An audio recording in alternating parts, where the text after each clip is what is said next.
Tasca Lusa, podcast sem igual, onde se fala da cultura de Portugal. Eventos, música e comida a brilhar, lugar de amor pela nossa terra natal. Tasca Lusa, o coração de Portugal. That's how this one's gonna start now, because this take two because of the heat. It's us guys, Tasca Lusa. I'm not saying the words because the other one's not here again, so I'm not gonna say the famous words that we always use. It is me, Joey Aníbal Sanch, with my co-host with the word of Portuguese that I'm not gonna try to pronounce again.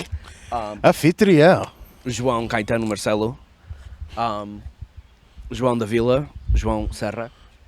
Captain of our pro clubs team. Got a lot of initials. And the guy next to us is, you know, the father everybody thinks I have, the godfather to my child, and a lot of other things that I said in the first take, but João said I was a little nervous. I'm not even. You're definitely nervous, dude.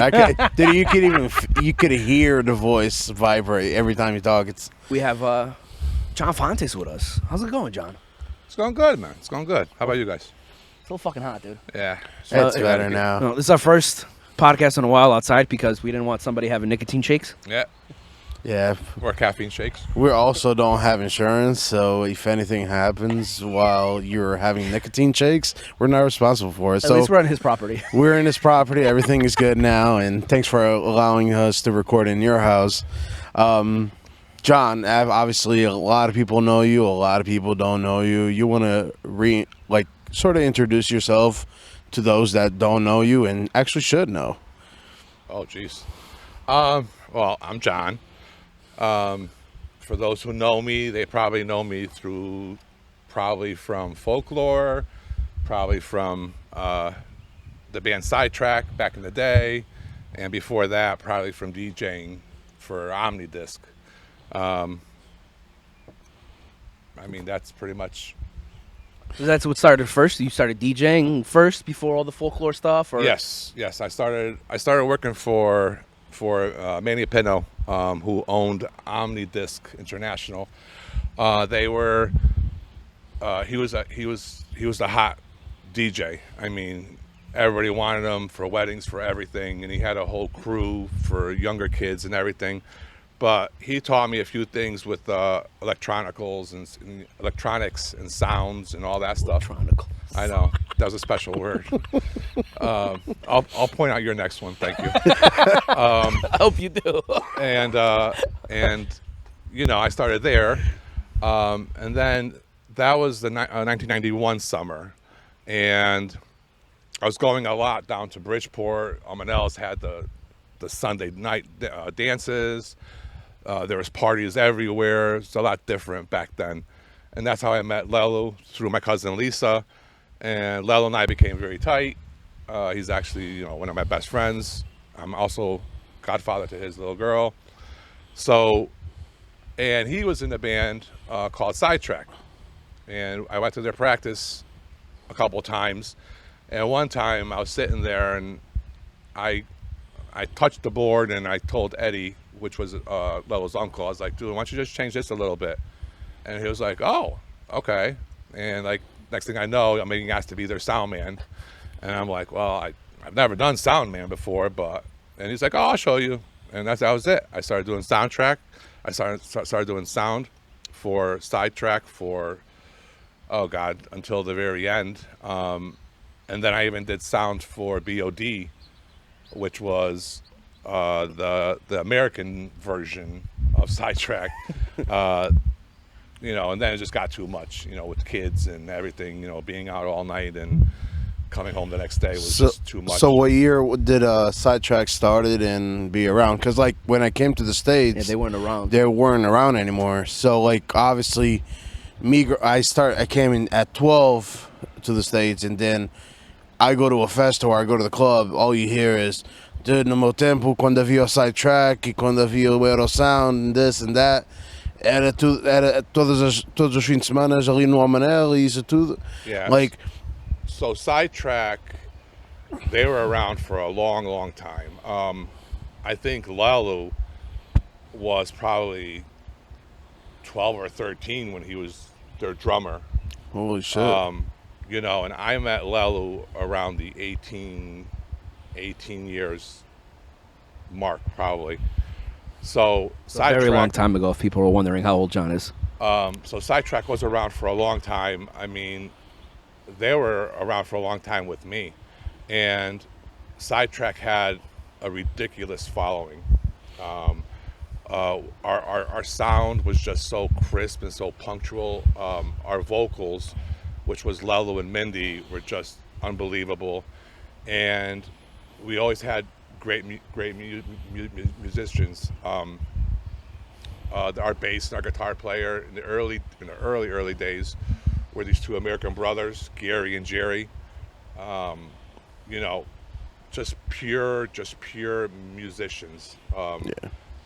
We had a keyboard player one time by the name of Steve.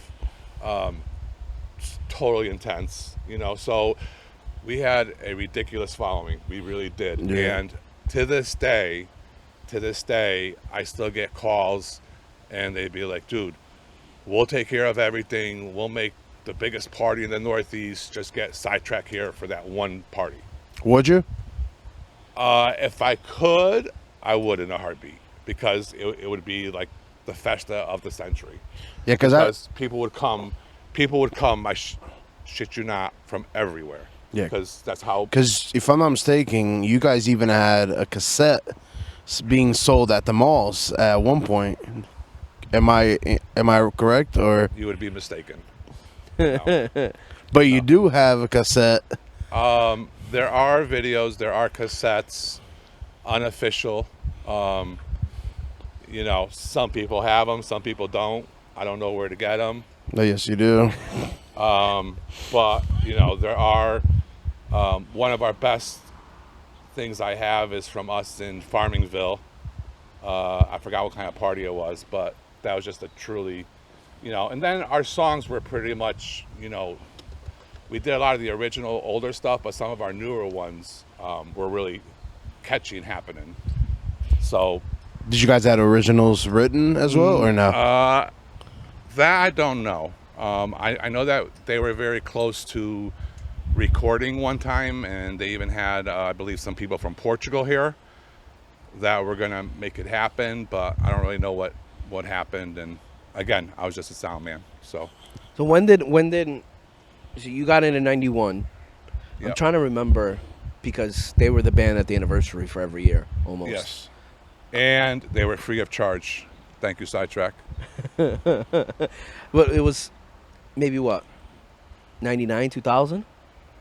Yeah, I'm trying to, because I remember when we went to Dinner Dance, they weren't them anymore.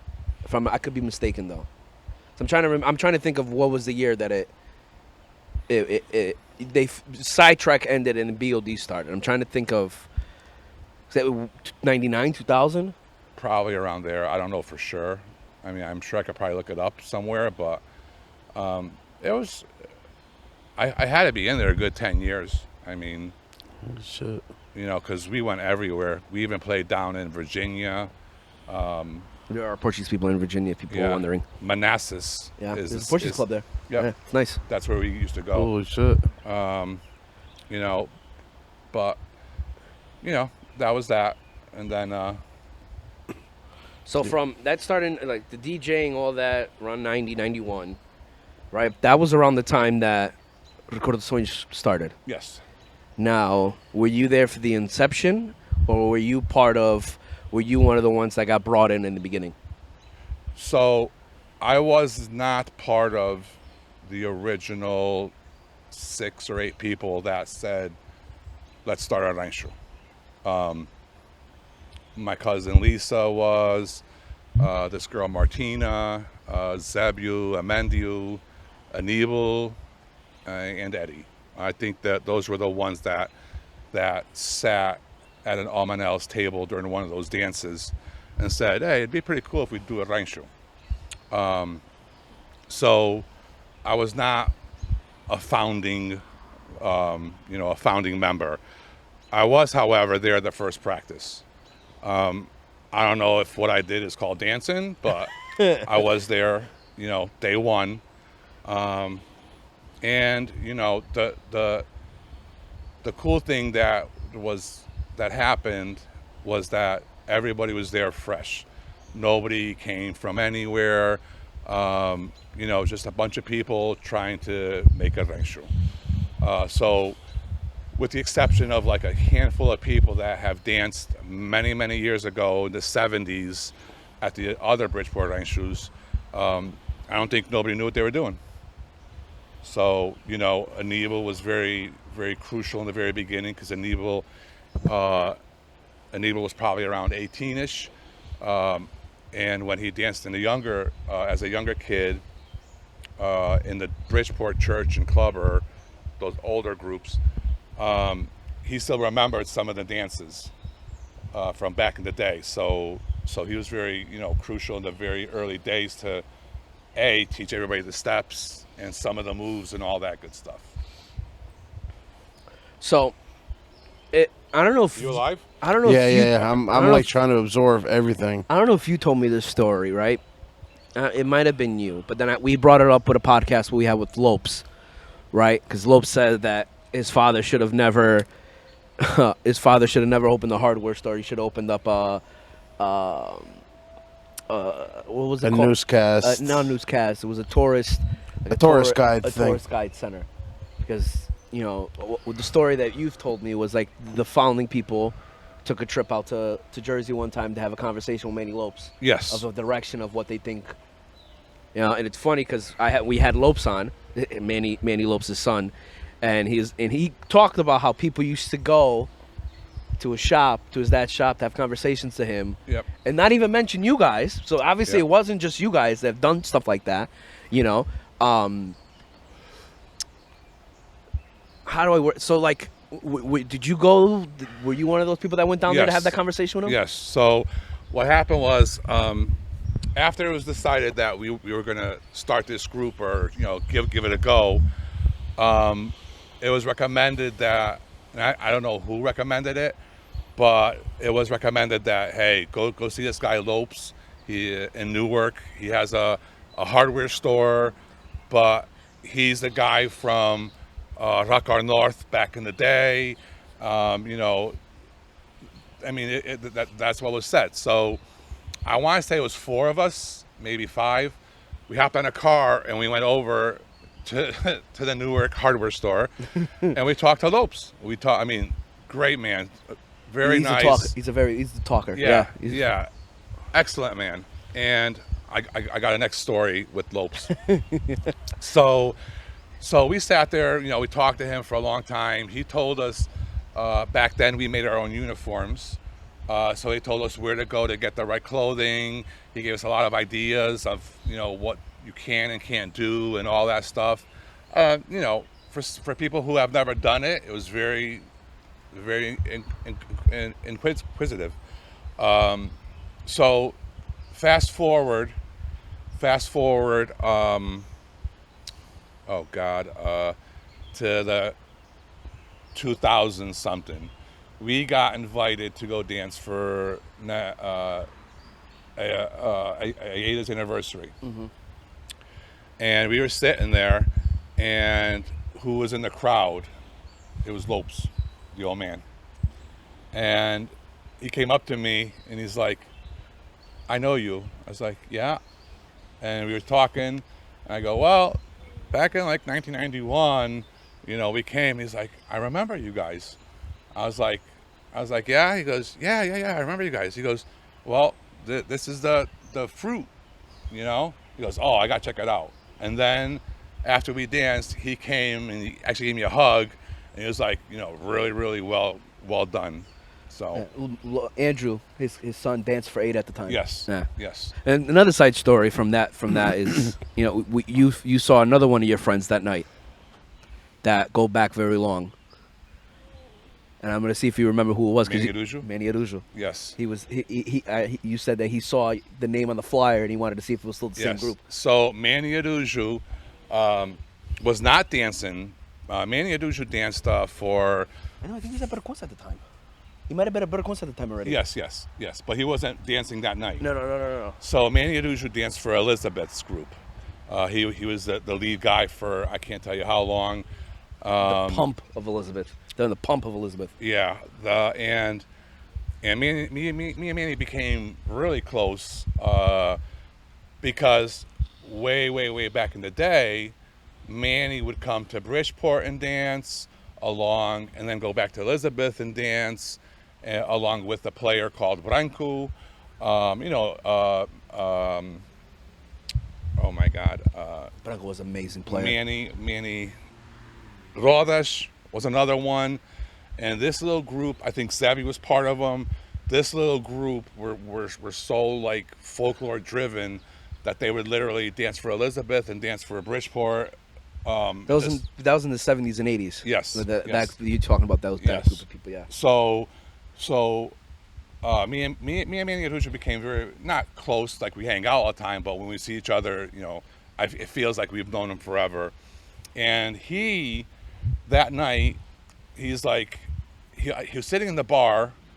I happened to walk in and he gave me a wink. And I was like, hey, we were talking. He's like, I was like, how come you're at the festa? He goes, well, I didn't know about the festa, but then I saw the flyer, and I saw you guys, and I couldn't get tickets. It was because I don't know if you remember, we were in that little corner. Mm-hmm. It was super packed, and he goes, but I had to come check you guys out. And so at the end, he also gave me a high five and said you guys were pretty intense and all that good stuff. So now throughout the time that that was obviously beginning stages, Recordações Portugal and whatnot. You also you started dancing, correct? I started out as a dancer. Right. So now, when did the whole concertina chapter came to you? Was it before even dancing in rancho? Was it after? Was it to pick up chicks? What was the case? So there's two phases to my concertina career. Answer one question first. Yeah. Answer one, because if you ask one person, they tell you one name. They I was ask gonna another go person, there after. They're fucking God say a damn it. different name, right? Yeah. Because you ask one person, they say Rocha taught you how to play.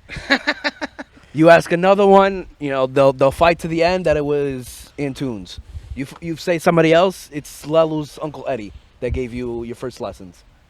You want to set the record straight? Sure.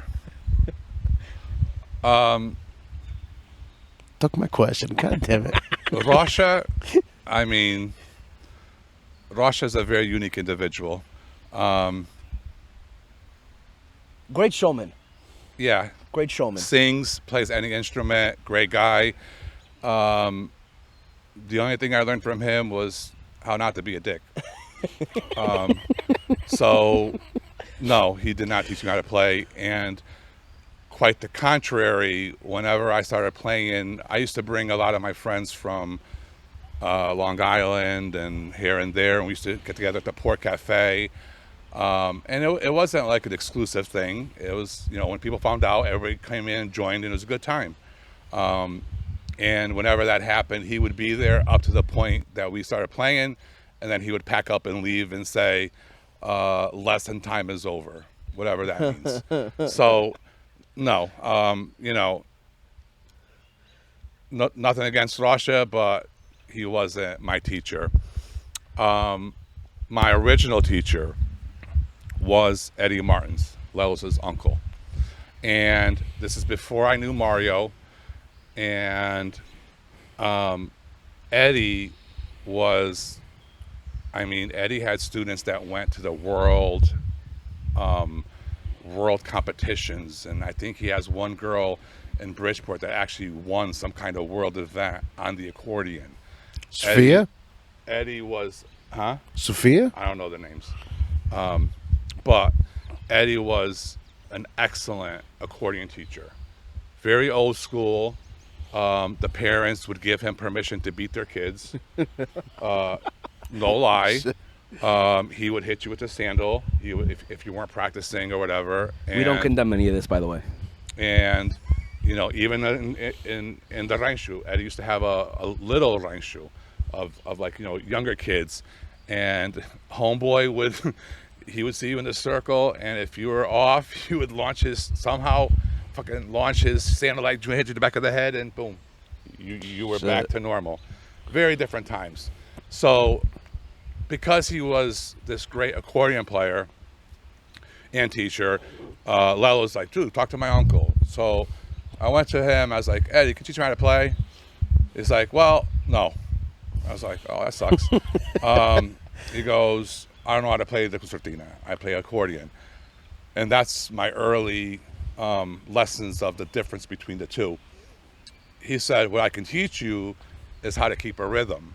I can teach you a few things so that, you know, which you should be doing before you start playing is understanding rhythms and controls and all that.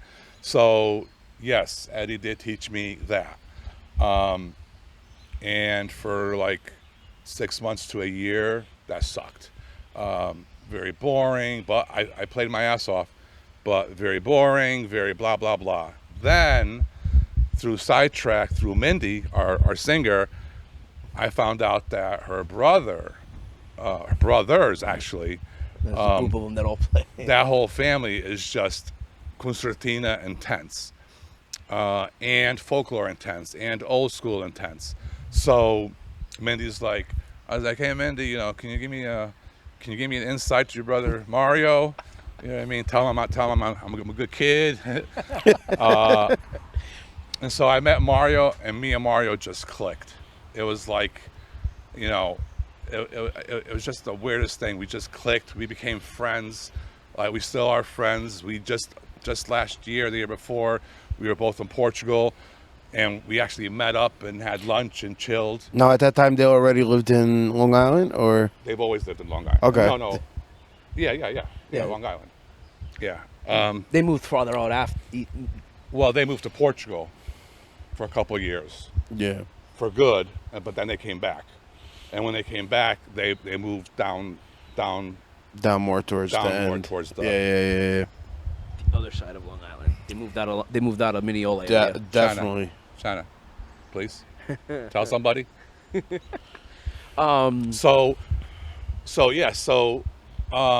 Me and Mario started jamming. I was like, dude, I really want to know how to play. And he was like, I'll never forget this. He was like, you know, I'm not a teacher. I was like, crap. And I was like, so what am I going to do? He's like, well, we'll hang out, we'll jam. You have questions, you ask, you know, and that's how it started. So I would go down, hang out with them for the weekend. You know, the band was still going on. So, you know, the band would go, I'd stay for the weekend. We would hang out all weekend. So many times Mario would come down with Isabel, his wife, and I was still at my parents' house. They would stay there for the weekend. We'd hit festas. We'd jam whenever we could. And it was very, you know, it wasn't really like, hey, here's how to play. It wasn't really like he taught me, but he did, because, you know, he showed me the correct ways to do things. Like Mario's style of playing is super, super precise. Crisp. Very crisp, very, you know, he doesn't do that slurring thing. He goes, you know, I tried it, it wasn't for me. And I agree. I'm a little bit of a mixture. I play more like Mario 95% of the time. Once in a while I get crazy and You pull out Carlos. You pull out his brother. I pull out his brother Carlos, which is a much more slur. Which is yes. Kevin Dad. Which is Yeah. I'm actually going to try to, by the way, I'm actually going to try to get them. I'm going to try to get Carlos out of retirement in September. So keep that, I'm going to let you know the day later on, but keep that open. So whenever we went down to Mineola, and, you know, went down to their ways, you cannot have a bad time with the Intunes family. I mean, we could be in 6 feet of snow, thundering lightning, and we're there jamming and just enjoying life. It's a very simple thing, but it's a very awesome thing. It's like there's nothing like it. You know, I would never leave and be like, oh, that was a waste of a weekend. It was just good, natural people, honest people, you know, and that's where I learned a lot of my traits on the concertina. And you could feel go ahead. you could feel the humbleness within the Antunes family and stuff like that. And like you said, you don't find it a waste of time when you're around people that give you the same vibe as you're giving them. That's why sometimes we go countless hours, like either playing, singing, and bullshit like that. So you're around what, 18? At that time, 18 is when I got my first box. So, AKA concertina for you people that don't understand the term. I started playing like around 17 on a borrowed box. 18, my grandfather bought me my first box that I still have. So Mario was probably, you know, yeah, because I was already using my box, and yeah, for there on in, you know, Shit. you know, and it sucks because like now as everybody gets older, like there's so much going on. It's like hard to get together a lot. You know what I mean? But there was times that I would see Mario once a month, twice a month. Oh shit! You know what I mean? Back when, you know, I didn't have kids and wife and bills and all the fun stuff in life. But so that's my teachers. So if I had to say who really taught me, it'd be Mario, 100%. Eddie did teach me a lot of you know, crucial things, which I instilled on all my students. You know, Not the hitting. No hitting. Sometimes, but sometimes close. But So you hit Fabio a couple times, like So- in the cabeza. so, you know, like the way I taught everybody was you got to get this rhythm stuff down before we can even think about songs. So I don't even let them play on the right side. They just sit there on the low side. Yeah, I know. I remember coming to when Fabio used to play practice and stuff. I always remembered you say, "Hey, you play the vice shoe. Once you get the vice shoe down, then that's when you move to the right side." Yes, because once the rhythms are instilled in your brain, you learn the right side, and the left almost comes naturally. Yeah. Because it's already in your brain. A lot of mistake people make is they pick one up. I'm going to learn. They start playing songs, which it's easy to figure out a basic song, but then there's no way for them to mix the two. So now you know who taught me and how I learned. So now the important question is why Yeah. I started learning, right? So a lot of people think, excuse me, I started playing because of the rancho, right? Everybody, I think it's probably because of a girl. no. So here's a story that not too many people know. The year I started playing, or the year that I started getting the drive. Now, mind you, I've always loved folklore. I remember being a little kid, playing folklore music, seeing ranchos. I've always loved it. I've always had an internal connection to it. I didn't know how to do it. I didn't know how to dance. I know how to dance Portuguese, but not folklore. But for some reason, I've always adored it. Like, I remember being like in middle school and shit, everybody's listening to Iron Maiden, and I'm over here playing Evita at home. You know what I mean? So I'm over here playing Portuguese music, you know. On vinyl. On vinyl, probably, yeah. So here's the development of my concertina history. When I decided that I must learn how to play, and I wanted to learn how to play, was the year that my grandfather got sick. He started to get Alzheimer's and all that stuff. So one thing that the doctor said to us was, you know, try to do stuff that he would remember back in the day. You know what I mean? Not necessarily stuff you did yesterday with him, but stuff that he did, you know, 20 years ago, because that stuff is still in there. It's the newer memories that are kind of lost. That's why a lot of time all-timers will revert back to like 20 years Right. and think you're somebody else or whatever. So one thing that my grandfather, aka Ugrasindu, if in case you're wondering why it's on my black box, that was his nickname. Never knew that, actually. Yep, it's on my black box. So one of the things that he loved to do, and everybody loved it, was he loved to sing desgarradas. And, you know, he would do it, and everybody loved to sing with him because he was very respectful. He wasn't like the kind of thing that would give jabs. It was just two guys singing, having a good time. So I put it in my head that if I could learn how to play the box, learn how to sing desgarrada, and then, you know, chill my grandfather, that I would save him. Or at least make his last couple of years better. Unfortunately, he died before I knew how to play or sing. I still don't know how to sing. But, you know, that was the initial drive of why I started to play the concertina. Then, when he passed, that was 2000, I actually got my black concertina with his name, Ugrasindu, on it, and it's all black, as a tribute to him. So, you know, I have, I don't know, 7, 8 concertinas. I have the original white one with the red and green buttons that he bought for me when I was 18. And then I have my black one with his name on it.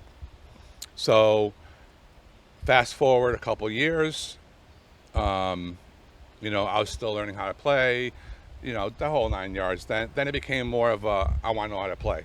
So, you know, hanging out with Mario and everything. And then our player for our group, Senor Manel Pereira, really good, old school, solid player. You know what I mean? The old school. He started getting older. And God rest his soul, one time we were playing, I think it was at Captain's Cove. Thank God it was all American people watching us.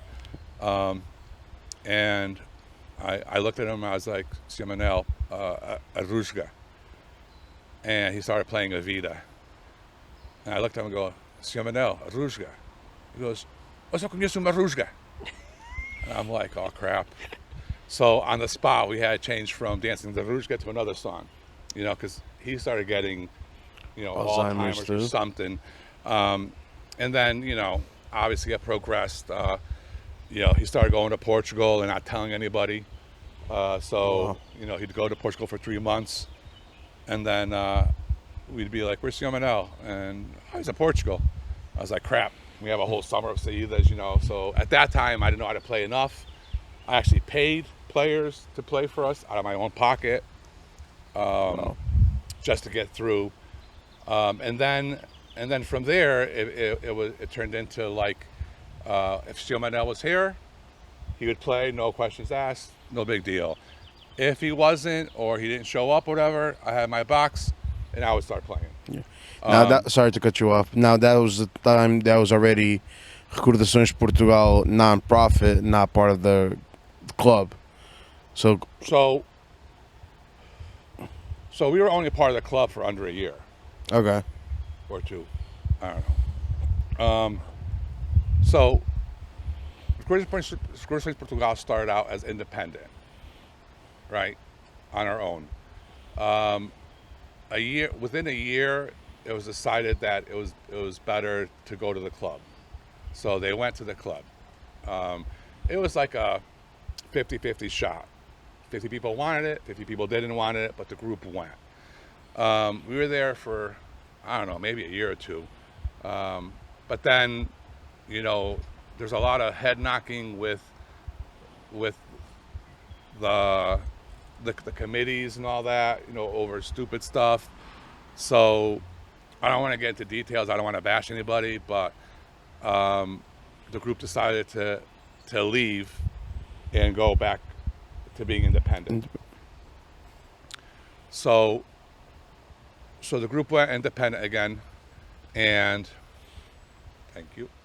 We have a barista. Thanks today for with our us. assistant. And so we went independent again, but we were always a 501c3. Even when we were at the club, we still had our own books. Sure. The only difference was we would give everything to the club. You know what I mean? So you're saying that obviously every donation that the rancho would receive, then everything would go straight to the When to we the were at club? the club, yes. So there wasn't two separate accounts where, for example, rancho expenses and club expenses, or That, however they did it, I don't know. I don't know Okay. how the club did it. All I know is that I can still show you today how much in and how much out the rancho itself Yeah. did. Now, however they handled it on their end, I don't know. Yeah, and that's like reason why I'm asking this exactly. It's like because obviously you're in an independent rancho. I'm in an independent rancho. Joey is his We're not clubs. we're part of a club. your clubs. So like, there's obviously a lot of difference in between independence and clubs itself. But that's why I wanted to know if there was like two separate like accounts where it would be easier to manage like expenses. Let's just say trajes, concertinas, whatever the case may be, We and then obviously a donation to the club, for example, like floorings, like technically rental. we always had separate accounts. Okay. Always. The only difference was that we would give everything, boom. Yeah. Boom. You know what I mean? But we still had our own accounts. It's always good to have your own accounts, because if you're mixed in with the club numbers and something happens to the club, everything's gone. Yeah. You know what I mean? Whereas if you're a little bit independent, you could be a subdivision of the club and use the club's tax ID numbers and all that, but you're just a subdivision. Right. You know what I mean? I mean, that's all. I'm not an accountant, so or a lawyer. I think we're getting very sporadic with a lot of topic, and we're going like out of timeline wise, right? Because now we're talking about you taking over as a player, but before you took over as a player, you were a dancer, and then kind of like thrown into the fire, becoming ensayador. Yes. So I started off dancing, and I loved it. I really did. And then our first year, our first anniversary was in November, and sometime in the summer, like 3 months before, 4 months to 4 months before the anniversary, something happened and our instructor quit.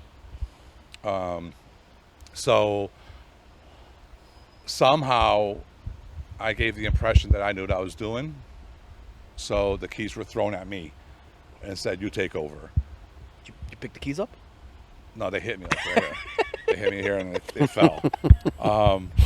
So I looked at everybody and everybody's like giving me like, "Yeah, you got this." I was like, "I don't fucking got shit," but whatever. So that was the first blow that we received as a group. Second blow came in the next few weeks, where probably more than half of our membership quit. We didn't really know why. We thought it was, a friends thing. Like people were like, "Oh, he's my friend more than I'm your friend." We didn't really know why, but over the next couple of weeks, we lost a lot of members. Fast forward a couple of months, the Bridgeport Church announced a group, and that's where all our members went, which is fine. To each its own. Our group on anniversary 1 danced with 6 couples. No spares, 6 couples. And I gotta tell you, my hats go off to these people, because in, like I said, 2-3 months, we practiced, I think it was like 3 times a week, 2-3 hours every time. but we did all brand new songs. We used no songs that we were taught before. We used all brand. We did the anniversary with all brand new songs, and we did pretty good. So that was our first little Curve in the road. curve in the road. Like, for anybody who doesn't understand folklore groups or nonprofits, or, well, not necessarily nonprofits, like stuff that's volunteer. It's never 100% sunny day. Not at all. Groups, if a group is lucky, they can endure anything that comes their way. But to say that this group or that group is top notch for 400 years, that's a crock of shit. Because every group goes up and down, up and down, up and down. And we've done a few, and I'll explain all of them. It's not a problem. But that's the way it just goes. I mean, life cycles change. So people get married, people go to college, people have kids, people start businesses. I wouldn't even say it's like life changes and stuff like that. It's just times are different. Back then, what'd you guys have to do? You guys can go out and stuff like that, but like you didn't really want to stay home. There was something to do for you at home. True. True. Back then there was Folklore. For the younger generation, especially. Yeah. I mean, there was no 4,000 different game sets in your living room. Yeah. There was no iPads, no iPhones. Even Joey said it a couple. I'm gonna bring it up a couple podcasts. Our second podcast was with Linda, and Joey even mentioned how you guys, as a group, used to go everywhere. Yeah. You guys used to go like. I would say clubbing, festas, whatever the case may be. The Big E Everything was a you big one guys for did us. it. The Big E, there You used to be guys 5 or always 6 on cars go. going. Yeah. There was a lot of stuff that, I met almost my whole circle of friends through the rancho. Yeah. And we still get together today. Like Palchik's, Matz's family, Gil's family, Victor's family. We still get together every Christmas for our family Christmas. Mm-hmm. That's going on like 20, 30 years. That's huge. Absolutely. And we still do things with the kids where every Christmas the kids, all of that group, all of our kids get together and do gingerbread houses. Nice. I mean, that's stuff that's awesome. So where was I? Yeah, so it's it's hard. And it's the biggest one that I've seen is when people get married.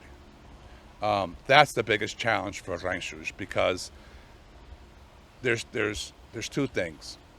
If you marry a fellow folklorian, right, that has the same desires as you, well, that's great, because you guys are hanging out together, you have kids, you guys are hanging out as a family, doing the folklore thing, everybody's happy.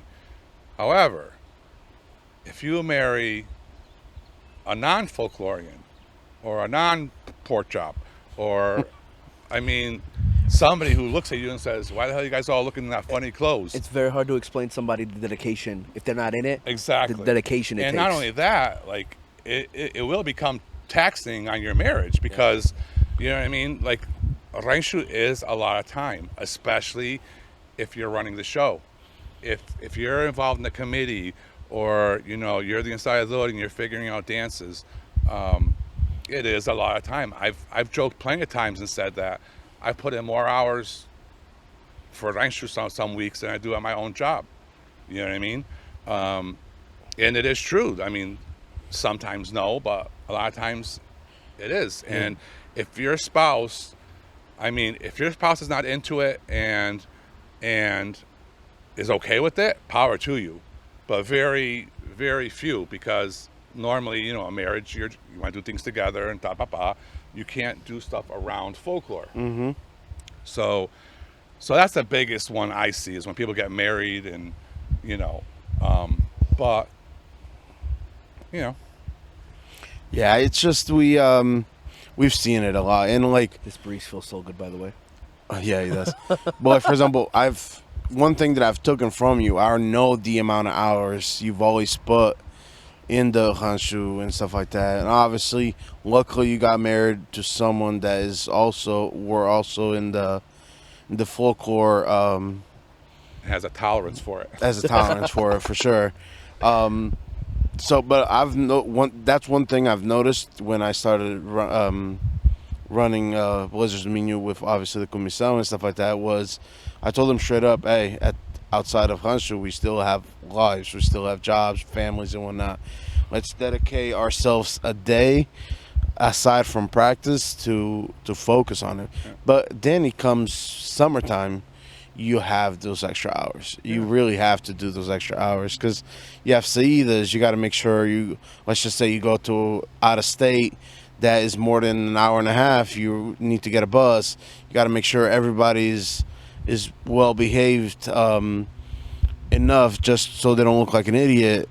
My biggest thing is like, even though you're outside of rancho as well, you also got to make sure you're representing rancho. Yeah. Doesn't matter where you are, what you're not. That person may know you from it.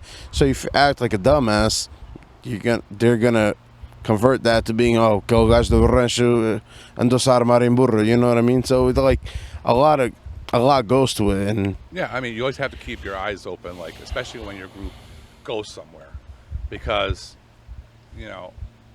I can't really enjoy myself because I'm always looking, make sure everybody's chilling out, nobody's jumping off the roof or anything crazy, because you know what I mean. At the end of the day, that's your group's name. yeah. And then I don't care how good you dance, you won't be remembered for that. You'll be remembered for the idiot that got drunk and jumped off the roof. Still remember that. That never happened. That's just an example. Still remember that one Saida in Massachusetts that we danced for our anniversary, and we were ready to perform, and there was a fight breaking out downstairs from other rancho members, not ours, but other rancho members, and that was. What was this? I'm not gonna say where it was. This was, I would say, 10 years ago. Yeah, it was a while ago. It was a rancho anniversary. That was pretty wild though. But I actually do have. That was in Massachusetts, by the way. No, yes, he was.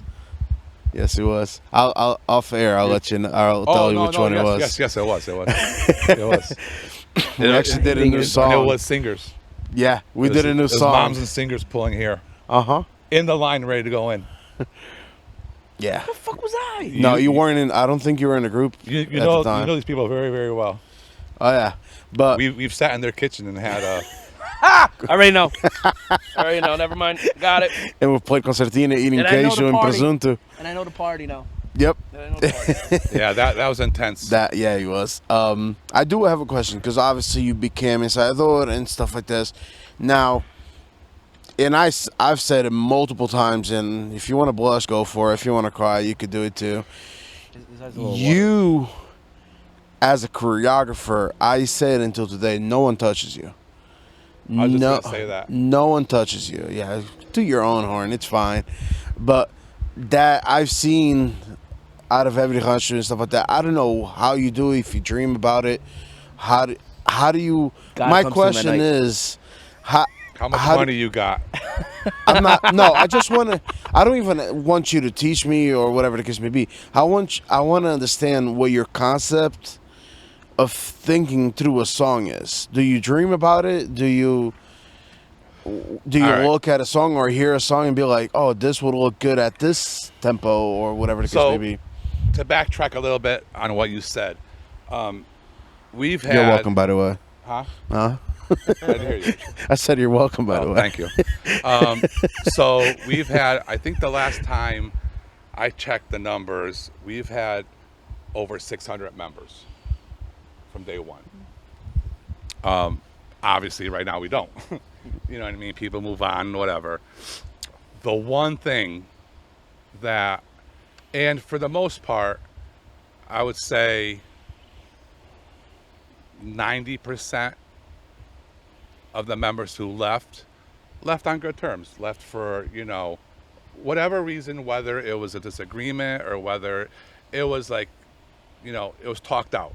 It was like, hey, I'm leaving, or, I'm moving to Jersey, so does that make sense? I mean, whatever the reason is, respect And class is 100% in my book. Goes a long way. And I will always talk to anybody. You treat me with respect in class, I will always treat you with respect in class. Don't play games and all that stuff. But I gotta tell you, the one thing that most of my dancers that have since left and joined another group, not the ones that left to end their folklore, have always said, I miss your dances. Yeah. You know what I mean? Which speaks highly. It's not the easiest thing in the world because, like, if I wanted to pull you in to help me out, I mean, you dance, so you know most of them. But, Yeah. you know what I mean? Like, if I wanted to pull in, like, my friend Jason, he's danced folklore. He knows I dance Portuguese. I can't call him up on a Friday and say, dude, can you come fill in on Saturday? Because our dances are very unique. Right. So I kind of screw myself in that sense. But so my Side story to that, I remember when you asked me to dance in Long Island, right? Yes, yes. I was like, you're doing the old ones, right? Yes, exactly. You asked me if we were doing the 20-year-old ones or are we doing the 5-year-old ones. Yep. Because, we do have some very complex songs. Yeah. And that's awesome. So again, what is it a train? Here's how my world happens. 9 out of 10 times, I hear a song, or not even a song per se. I hear a volta, or I hear a quadra. Something catches my ear, and then I literally will play that nonstop on repeat. So obviously, I have to really like what I'm hearing. From there, stuff just pops into my head. So And a lot of times, I'm in the shower. Like, I know it sounds crazy, and I don't know what it is, but a lot of times I'm in the shower, and I'm humming the song, and, like, I get these little visions. And next step, I start writing down the visions. some people smoke weed. You just need Dove Man on your body wash. So I start writing down the visions of turnings that I see. I can show you a book with X's and O's and arrows from day one. It's a football play over here. Exactly.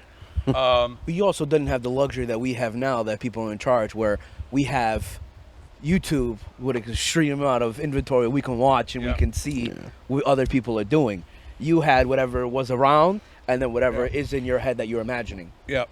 But that's sorry to cut you off, but that could also be a blessing in disguise, because in his point of view is like, I'm thinking this out of my head. I'm not trying to steal anybody else stuff. We may look on doing a new song, and we think, fuck, we can't do that because this group does it. Well, to correct you there's two ways that a folklore group has to be.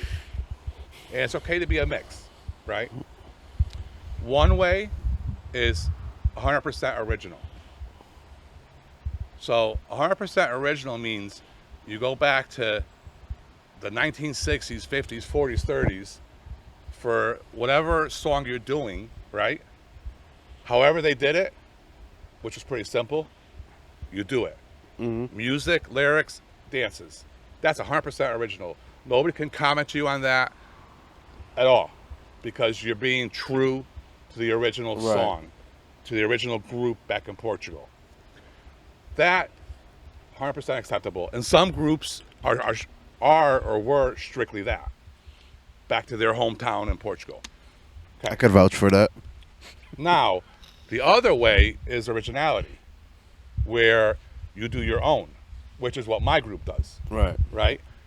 Now that, you have to be 100% original. You know what I mean?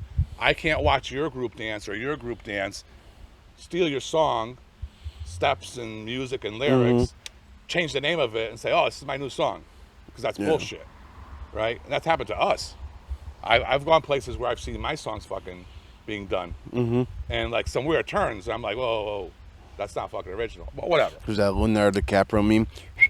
Hey. That's to me, it's a compliment. Yeah. Right? To me, it's a compliment. So that's the two ways of doing it.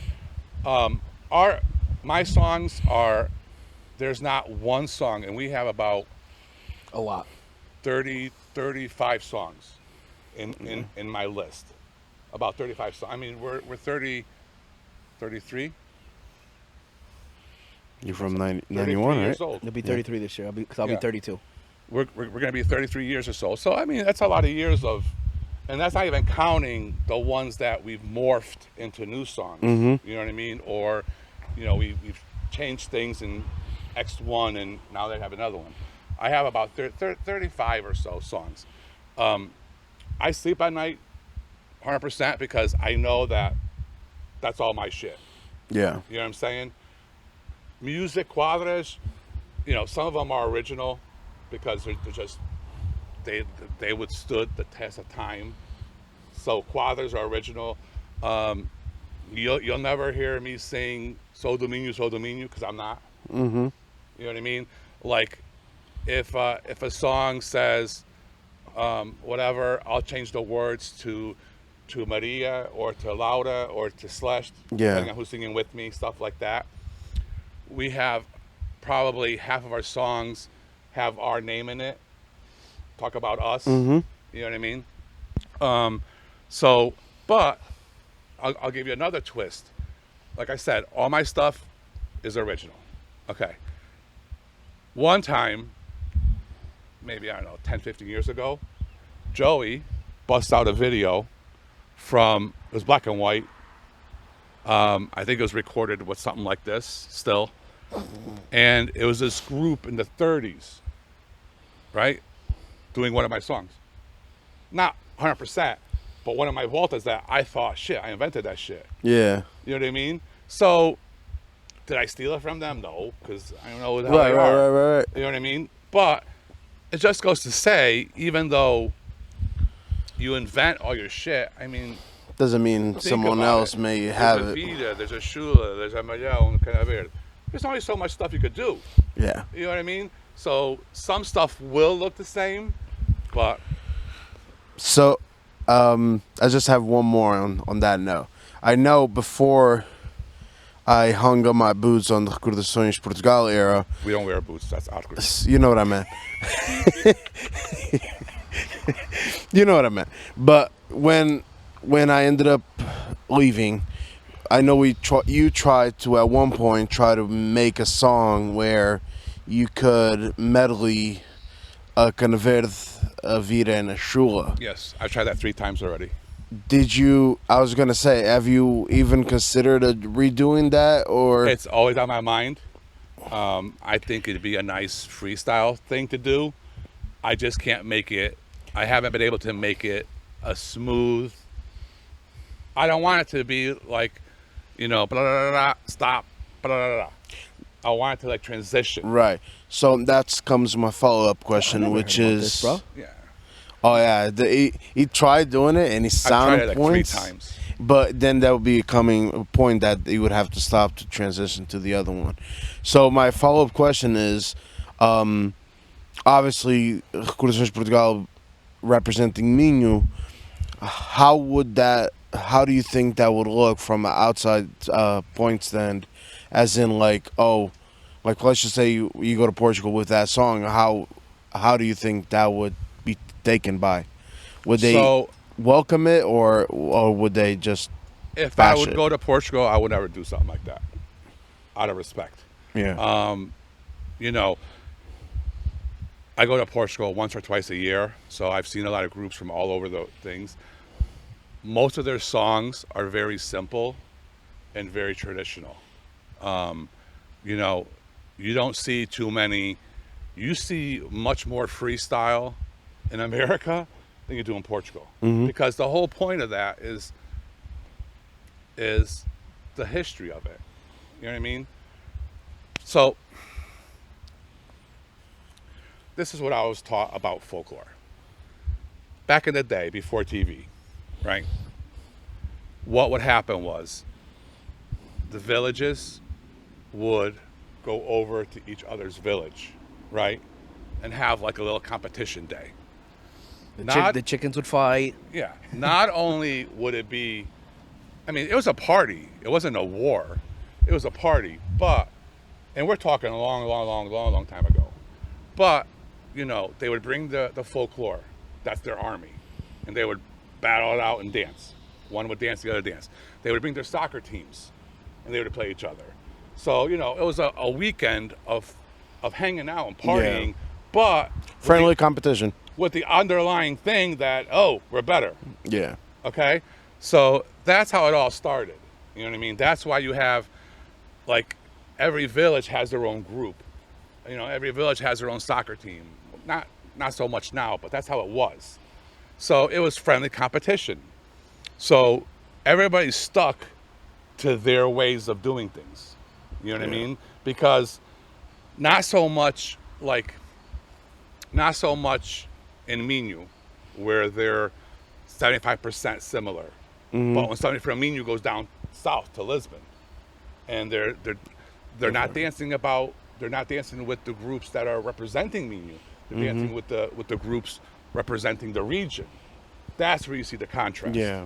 You know what I mean? So if I was to ever go to Portugal with the group, I would do stuff that would be respectfully absorbed. Traditional. You know what I mean? Stuff like that. I would do some of my kick-ass songs because they are vidas, they are kind of verdes, you know what I mean? And they're kind of wild. But I don't have any song that I can say, oh, this comes from this village originally. Yeah. I mean, the music might have come from there, but... Real quick, if you were to do a 8-song playlist Oh, to Jesus do Christ. in Portugal, what would you do? Going to Portugal? I would do Again, Pica. I was gonna say I named 3 off the rip. Pica. I would do Terra. I would do Namoros. I would do Solto's on that list. Solto. I would Vaheira? do Barreira, no. I would do Vida Minhoto, which is the line circle song. I would do Ritinha? nope. I would do Varca, Vida da Varca. I would do that one song that we did once. The one that turns into a flower the or one whatever. with 12 couples that turns into Love that fucking individuals. song. Yeah, we only did that once, believe it or not, at one of our anniversaries. We did it twice. That was the I anniversary have you two and your different sister videos. almost fought. Yeah, I have that. We danced the once an anniversary. Where it's me and Jeff. Easy? Where it's me and Jeff, Yeah. and then there's another one where it's me and Dave at the church in Bridgeport. There's Okay. another video. All right. So that's like what, 8, 7? About 7. Yeah. I mean, like I said, we have 35 songs. All fire songs. Yeah. I mean, which would never happen because for me to do all those songs in one seguida, we would You'd be need, dead. We'd need like water breaks. Nah, you in would between need every song. you need Zebby Gods on the mic talking after Oh, you every could song. just have your brother-in-law say, tudo que tem um início tem um fim. Yeah. But, you know, those are some of our kick-ass songs. You know, but Yeah, that song with the 12 couples, I think. that was a hot song. Unfortunately, Yeah. But that's why it's hard like, to have that many couples, man. that's why, you know, like, I've gone away from making stuff that requires numbers, certain numbers, because it kind of haunts me when it's the either time. Because you can't do it. You know what I mean? Yeah. So I've gotten away from, I've gotten away, my latest stuff, I've gotten away from signal calling as much as possible, and I've gotten away from a set number of couples. Yeah. Or a song that can be done by like having 4s, like 4, 8, 12. Because then those still Pairs. work. Yeah, pairs. Yeah, because dude, at one point, if I'm not mistaken, there's one specific video Linda ended up posting. 22. 20, was it 22? 22 pairs. Yeah, 22 couples. One anniversary. And I'm pretty sure there was one time we had 27 couples. If I'm not mistaken. There was one time where we had about 160 members. You had to take 2 buses to go to Long Island. Every Saída was 2 buses. Every Saída. That was a hot take, which man. gets very expensive. And then after that, we started taking the double decker. Yeah. So, and then right before that era, now obviously that era was one of our high humps, right? Right before that era, there was days that we did 3 Saídas in one day. And I'll give you a perfect example. We danced, and this is many, many moons ago. We danced in Bridgeport, a small little thing. Hopped on a bus, danced in Bridgeport, got back on the bus, went to Stanford or Greenwich, remember? And then we went to New York.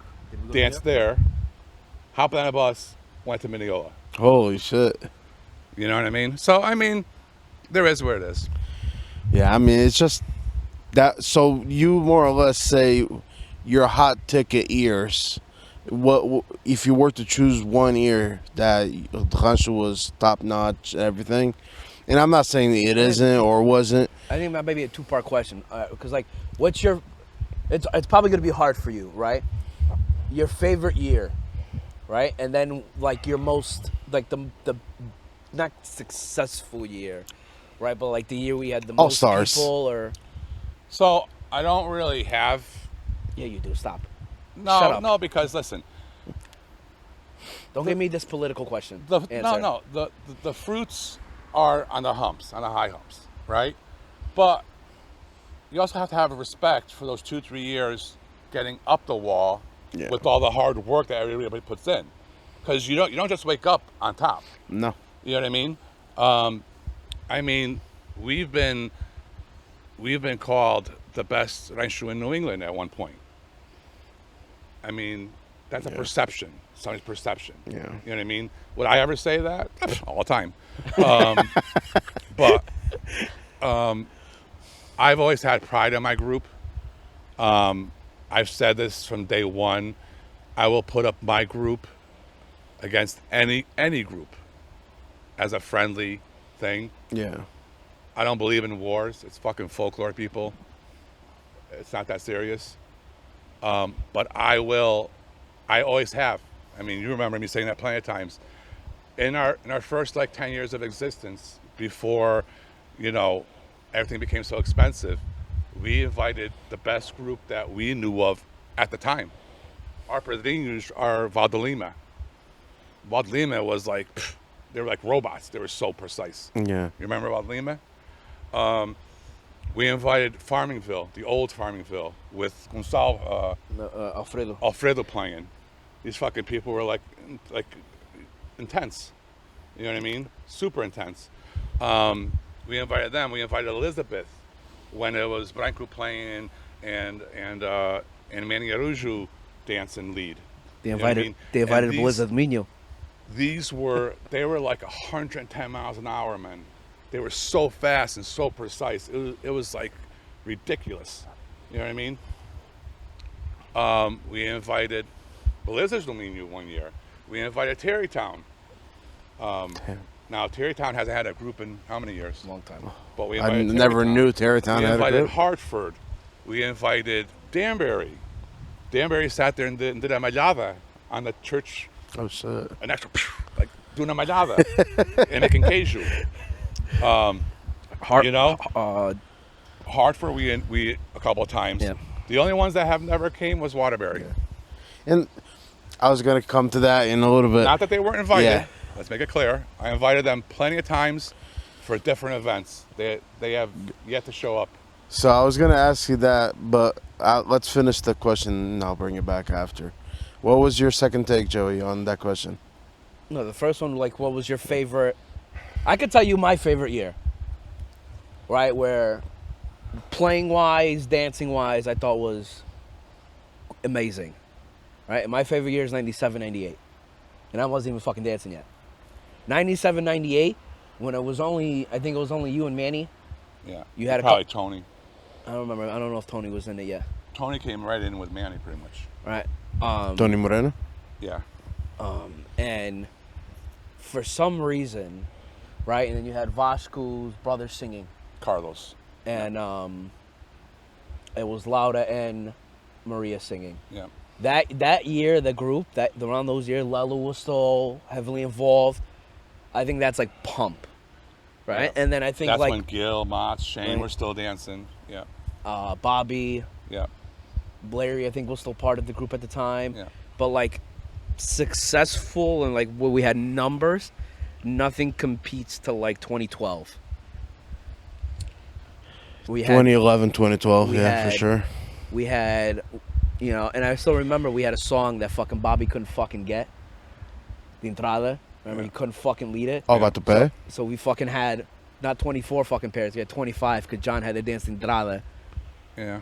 You know, The one downside with having like 20, 30 couples is that it used to take me hours to do Line the up. set list, the playlist, because, you know, in today's world, God forbid one girl dances more than the other girl.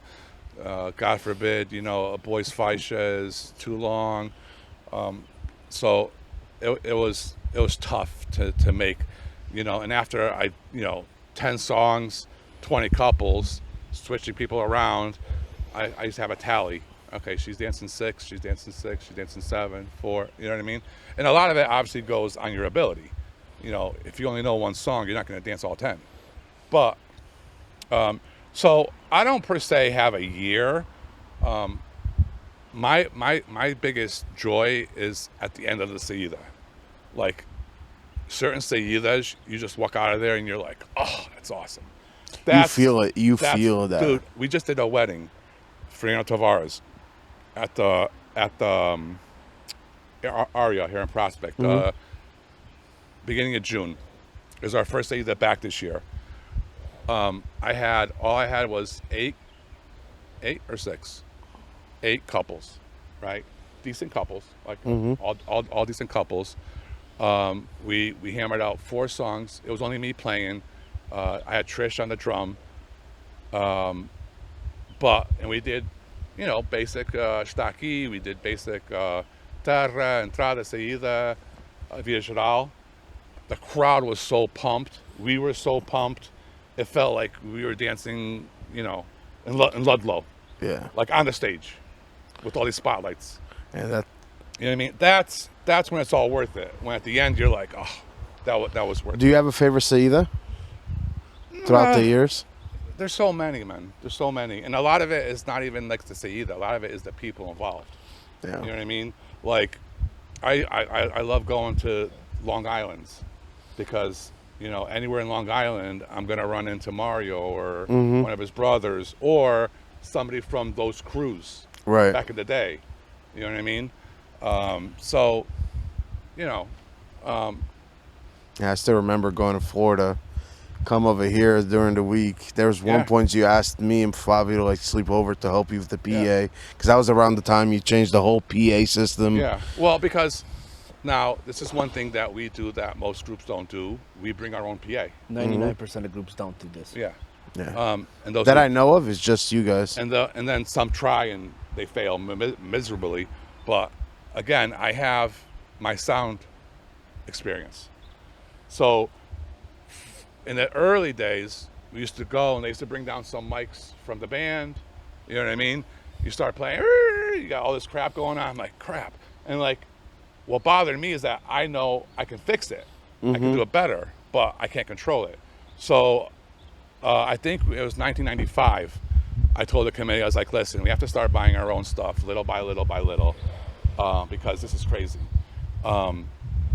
And, you know, we did. And right now, our system's probably worth $20,000. Because everything's Easy. wireless, everything's, Easy. you know, all top notch. And obviously every 4 or 5 years, we have to upgrade things. But that takes 2 hours out of my day. Because I tell everybody, okay, be there at 2. I got to be there at 1 to set up all the stuff. Then everybody goes and eats and drinks. I'm And sitting you're there still breaking it unloading. down for another Yeah. hour. You know, so Yeah, you came it's kind to of a kick in my own butt. But you came to the point it was you had a selected few help you. yes, Well, that's Yes. also because he didn't want certain people touching That's shit. but that's exactly where I was going because they were electronics are very touchy, inexpensive. and you can't have people just doing if they don't know how to do it. So I did have like 4 or 5 guys that I trained, even how to wrap wires. Yeah. Means a lot. So that's why our stuff always lasted. You know. Yeah, I could think of my favorites either. One was my first one, and but I'm gonna bring that one after. My favorite city was probably the last Ludlow city that we had. It was 105 degrees, I think, that day. We danced Freaking before or after CDA danced before. You after guys, we danced before. CDA after. danced after. Because he yelled at I me. remember Linda because he was obviously it was around the time. It was Rhode Island, Rancho, us, and then CDA. Yeah.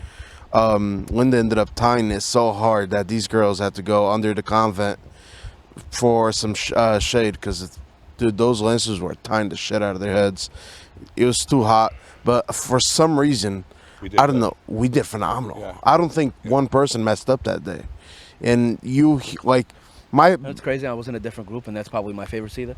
My biggest. It was a good city. Yeah, it was a great city. And I played. I didn't even dance. I played. My thing is like I don't care.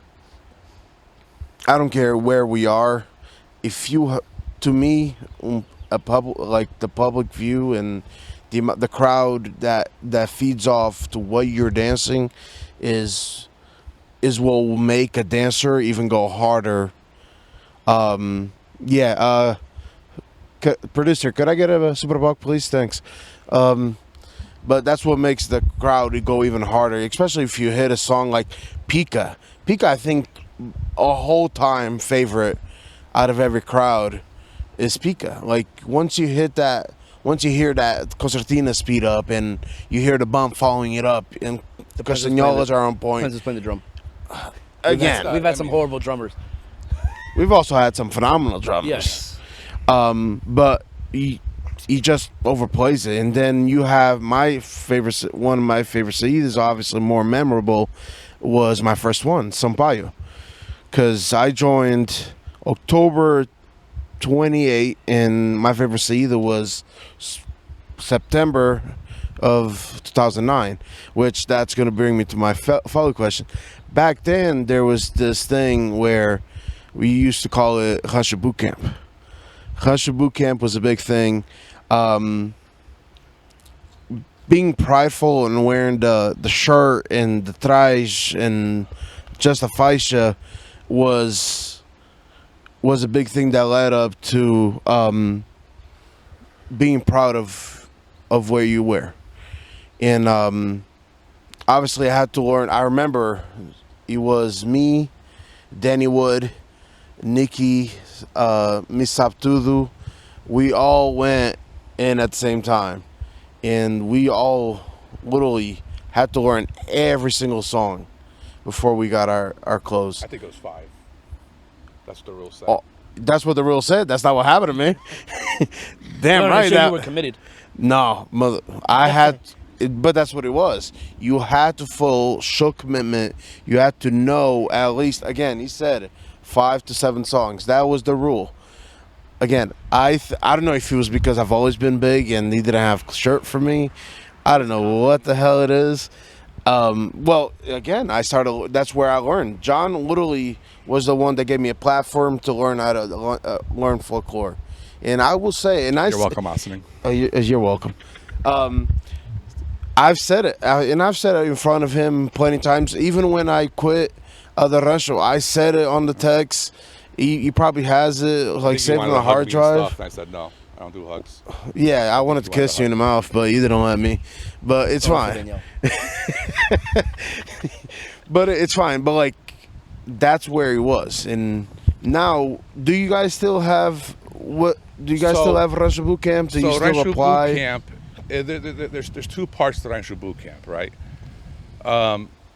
Rancho Boot Camp, the visible one was the half an hour to an hour before the actual practice, where some of the older, not in age, some of the people who know how to dance better help the little ones out, the people that are learning. We don't do that as much. Ever since COVID, for some reason, like the schedule's been like really weird. Like, not just with us, but like with everybody. Yeah. You know what I mean? So we haven't gotten back to that. The other boot camp that we used to do goes back to my whole thing with all our songs being original. So I tried, and I think I've succeeded out of all our anniversaries. Maybe one or two I didn't, but I've tried to have a new song for the anniversary. And the routine was the month or two before, like towards the end of the summer, we would do the boot camp at my house, remember? In the driveway or whatever. And it would be only select couples. Because at that point, I'm not there to teach steps. I'm there to hammer out a song. Right. So we would, practice here outside of regular practice to hammer out a new song. We would typically debut it on Sampaio, but not announce it as a new song, just so that we get the first song jitters out of the way. And then we would announce it at the anniversary. Yeah. So that was the other boot camp. That I haven't done, since COVID, but.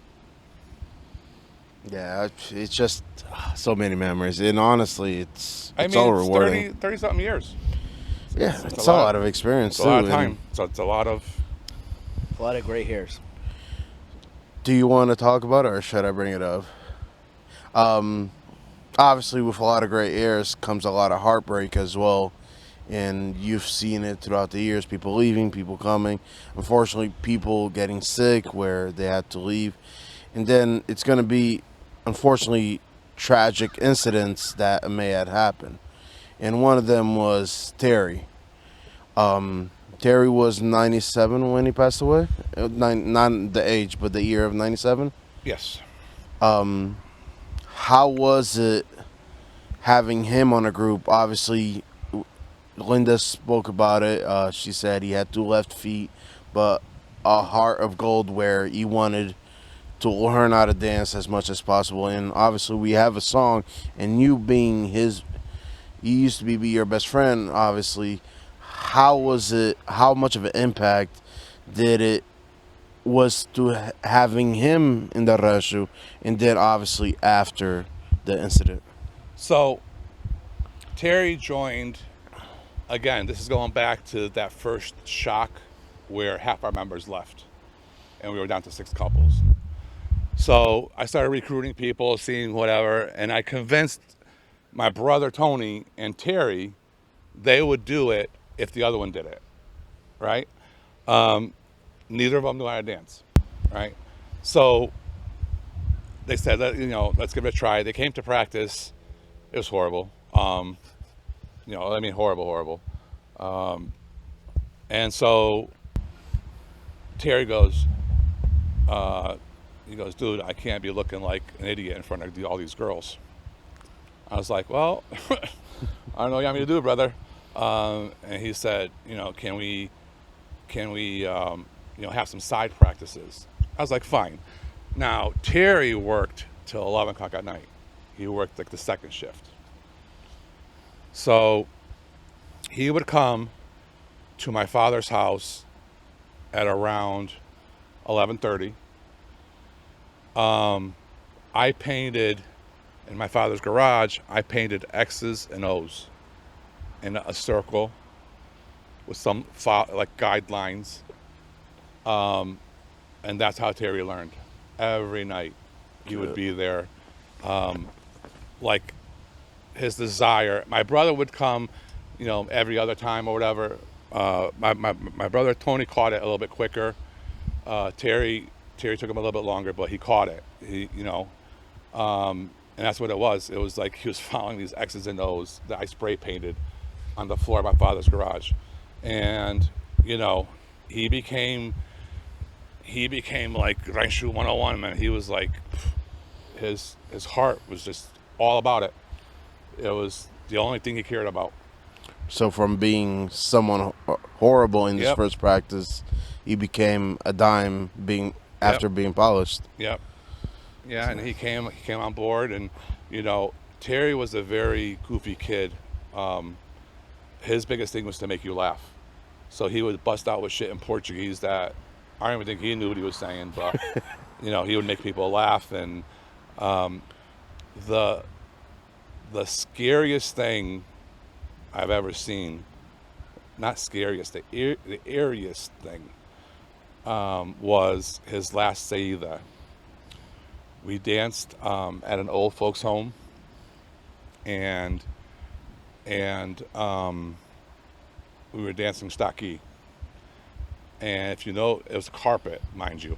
And if you know Staki, you know, you do your little thing, you dance around and you stop, right?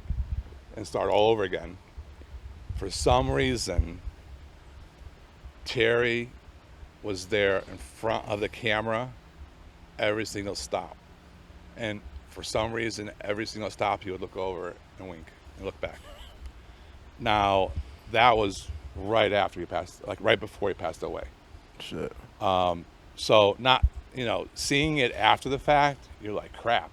Like, was he trying to give us like a wink? Yeah. I mean, is it all coincidence? I don't know. But that's a hard one for me to see still. I still have the video, but it's a hard one for me to see because it just works out that he stops. And like, you very rarely stop in the same spot. You know what I mean? Yeah. I mean, maybe a couple feet away, a couple feet back, but he just happened to stop like right in front of the camera. And he's literally like me to you every time. Fuck. So that was a pretty frightening thing. But yeah, so I ended up naming a song, his favorite song, which was, we used to call it Cana Verde Batida. And he loved it because of the whole hitting and quick spinning. So I renamed it CV Terry. And the logic behind it is, you know, if anybody gets technical with my French, because Terry was French, by the way. Mm-hmm. Terry was born in France. So if anybody gets technical about French, CV means Cana Verde, right? Yeah. Right? Terry is his name. Okay. Makes sense. But you know how the French speak, c'est la vie, blah, blah. So CV Terry, it's like, see you later, Terry. Damn. That's the logic. But when I explain it to somebody, they're like, that's not even French. I was like, That was my little, you know, hats off to you, CV Terry, like something like that, because it was his favorite song. Now, you guys are the first to hear this because the group doesn't know that. The group just thinks it's CV Cana Verde Terry. Fuck. Some people might know it or might think they know it. Yeah. Well, I brought this up on Linda's pod, right? Because obviously I was also very young when Terry died. Coffee, please.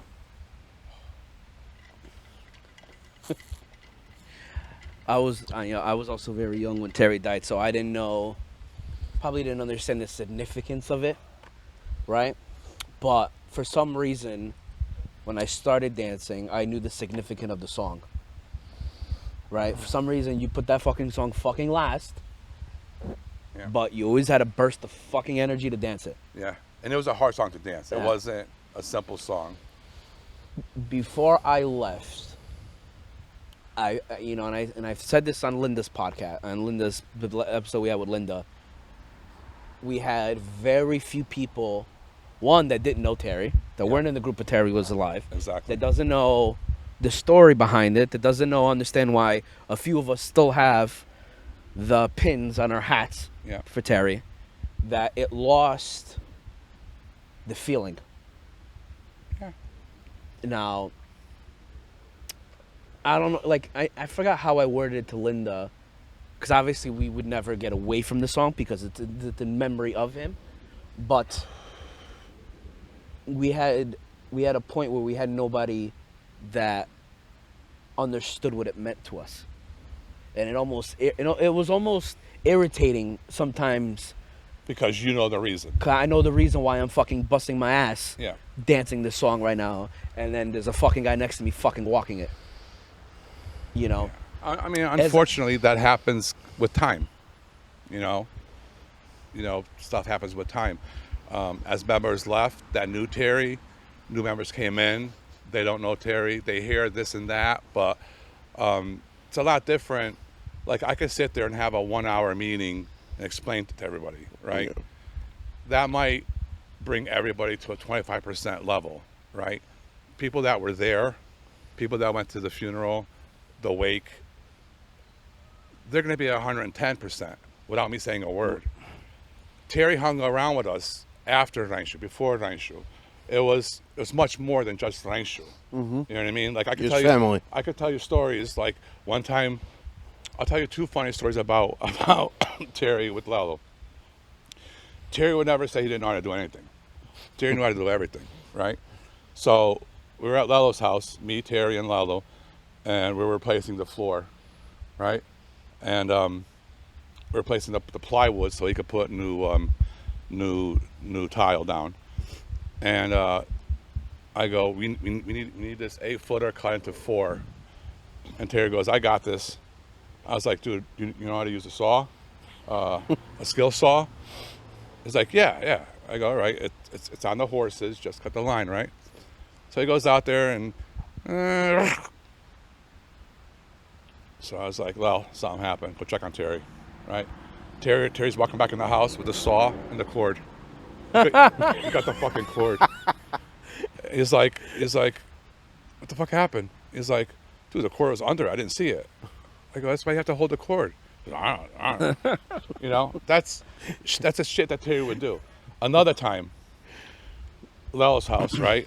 Lalo busts out his ATV from the garage. He was cleaning his garage, busts out his ATV. Terry's like, oh, dude, let me go for a ride. And Lalo's like, do you know how to ride this stuff? Yeah, all the time. Dude, the kid went 5 feet into the fucking pool pole, right? He's sitting there like fucking on the pool pole, fucking the forks are all bent. He's fucking sitting there. And we're like, dude, he goes, I don't know what the fuck happened. You know, shit like that. One more. So I was remodeling a house in Fairfield, and I had to go there. This was New Year's Eve, early in the morning. Now, New Year's Eve night, I had to go with the band to Long Island. Right. So I figured, let me get a couple of hours in and paint some trim. So Terry's like, dude, I'll go with you, right? I was like, all right. So I'm painting trim. I was like, he started painting some trim too, right? And I use this stuff called Goof Off to clean, you know, windows and stuff. It's as long as you don't let it sit, it's very good at cleaning. If you let it sit, it just burns through everything. It's like tolling type of thing. Yeah, so he's sitting there, and I look at him. I was like, dude, you got spots all over your glasses, right? He has like all these spots. Now he's going with me to Long Island for New Year's. He's like, oh yeah, you know, no wonder I was getting a little blurry. I was like, yeah, you got like a bunch of spots from painting. All right. Next thing I know, he's in the sink. I was like, what are you doing? He goes, I'm washing my glasses. I was like, with what? Goof Off. I was like, dude, your glasses are plastic. So it's all smushed. Dude, did you ever see that Waldo thing with the fucking circles in the glasses? He puts them on, it's fucking like all these fucking... I was like, dude, what the fuck you do? So for the next 4 hours, Terry spent talking to his doctor, getting a prescription, trying to get new glasses, because he was blind as a bat. So without glasses, he was fucked. But like, it was always like stories like that with Terry. So, you know what I mean? That goes back to like, you know, if you were there when he was there, there's so many things that he would do that was just funny as shit. You know, and when it was time to get serious with dancing, you know, he was serious. Yeah. You know, so, you know, it sucks. It was an accident. It sucks. Yeah, I was very fortunate when, even when I joined in 08, Shane was still there. All the OGs were still very much there. Yeah. So I was very fortunate to hear stories through them yeah. And like even like Michelle, Linda, all of that. You've always told me stories, and like I was, again, you still am like very into like knowing the history behind the song. Yeah. And like, because I think every song tells a story, and that song very much tells the story of someone that was passionate and driven to learning how to dance. And you see samples like you said, him, Shane, where not Portuguese, and learned how to dance in folklore. And may I say, like, I looked up to Shane when I started dancing. Yeah, we've had a lot of non-Portuguese But like members. We had Tucky. every He's Polish. oh shit. Yeah. But Remember like every Tucky? time that song came on, even if I was to dance it today, like if I was to hear it today, Yeah. I've always knew to be driven for that song. It puts you in a different. State of mind. Completely different State of mindset mind. Yeah. It does. And that 'Cause- first volta hits. Yeah. It's like go time. All you have to hear is that first note, and you already know, because that song it's easily played on the concertina, because it's 3 notes technically. Mind you, don't know how to play concertina, but I've always known that's probably like what 3 notes, second, third song that you normally teach people how to play.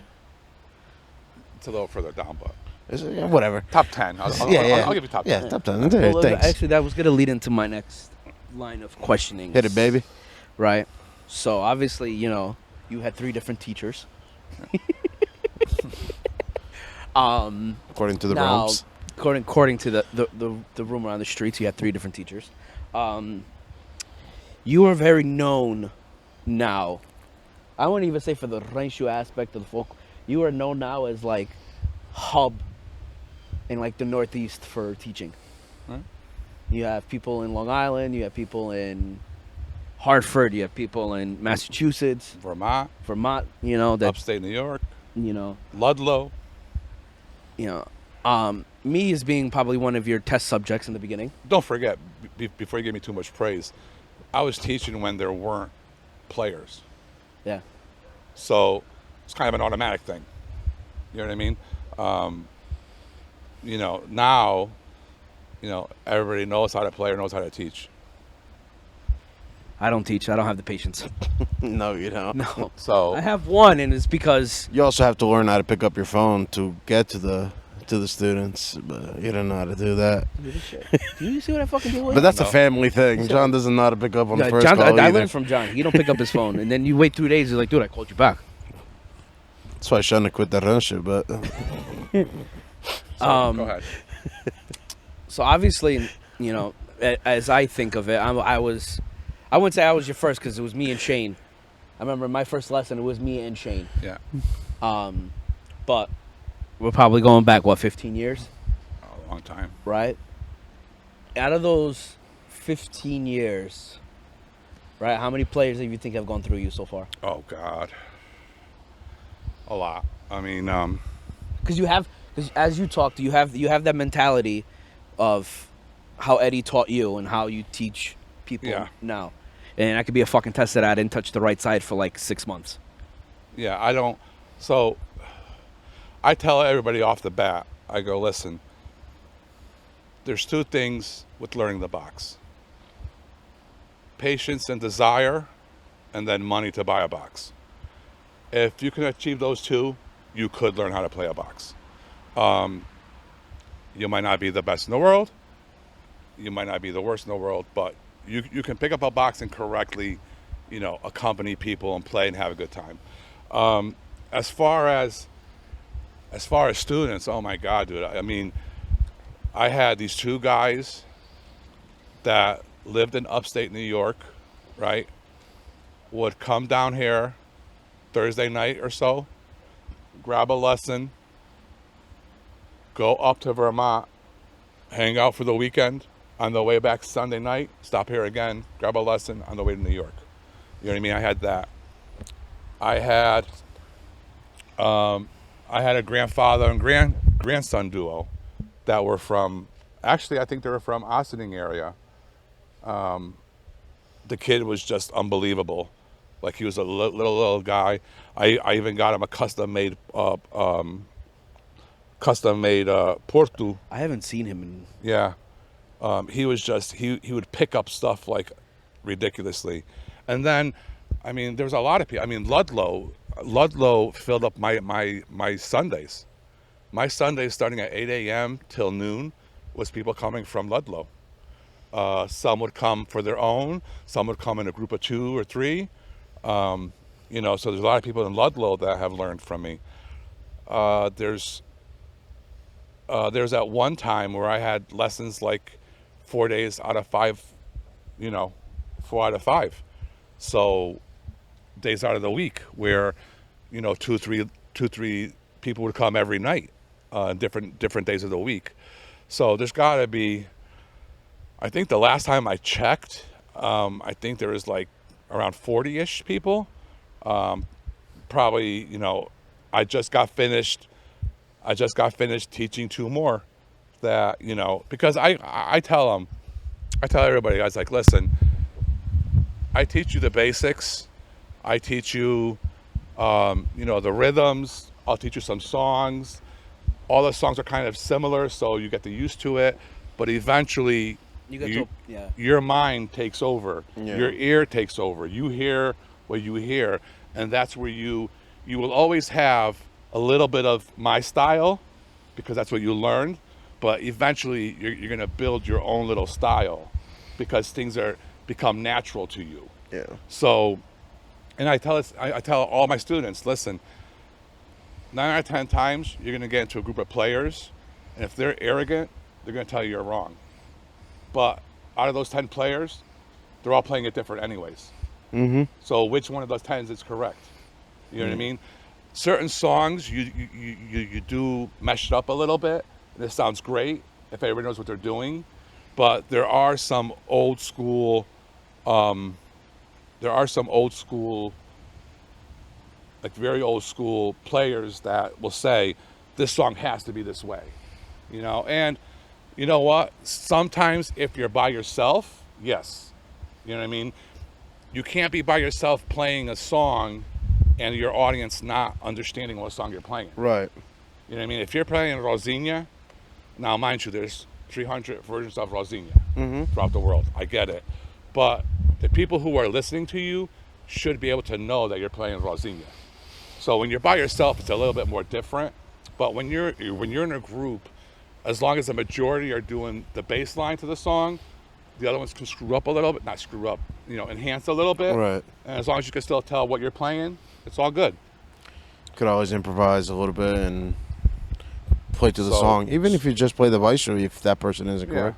So I mean, there's been quite a few, and I still have people that come that I haven't, that I'm done teaching, that they don't come every week per se, but they'll call me up and they'll be like, hey, can I come for a half hour on Saturday? And it's more of like a refresh, like a hangout section, and you play. You know what I mean? Just to keep them in the move, because not everybody goes to festas. Not everybody hangs out with concertina people. Or is a lot of people don't like playing in public. You know what I mean? So a lot of people just do it because they love it, and they do it at home with their close friends, stuff like that. So those people never have exposure to the folklore world. Yeah. Speaking of Antunes, Kevin, you played in Austin just a little bit. This dude you have to beg for him to touch a concertina. But for some reason, he was in the mood. He goes, yo, grab me a concertina, I'll play. And still picks it up. He was like, he was like he was playing yesterday. But that, dude, it's like, when you play, it's like riding a bike. You might be a little rusty. Yeah. But with the harder stuff, with the fancier stuff. Yeah. But the basics are always there. Yeah. So do you still teach now, or? I still do. Yep. As often as you used to, or maybe try to like back off a little bit? Not in volume. Like, I mean, there was times where there's 20 people. There was 20 people throughout the week coming to my house. Not that kind of craziness. Right. But like I said, I just finished teaching a girl from Hartford area. She's going to be an excellent player. That's awesome. But she came for probably maybe a year, because the desire's there. She has a natural ability. She picked up quick, and some people just start gifted. And I tell people, I was like, listen, at this point, you're just giving me money to teach you. I go, you want to do that? That's great with me. I mean, you know what I mean? I'll sit here, but I'm not really teaching you anything more, because like now you can figure it out on your own. And most people, especially in their early years, like they'll come to me. Like there was a player in Bethlehem, I think it is, Pennsylvania, who I didn't really teach per se, but he would send me a video. He'd be like, "Hey, dude, can you do this video for me?"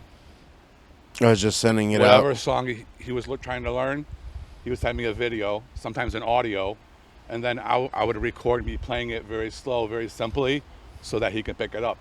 Shit. You know what I mean? And I did that for a while.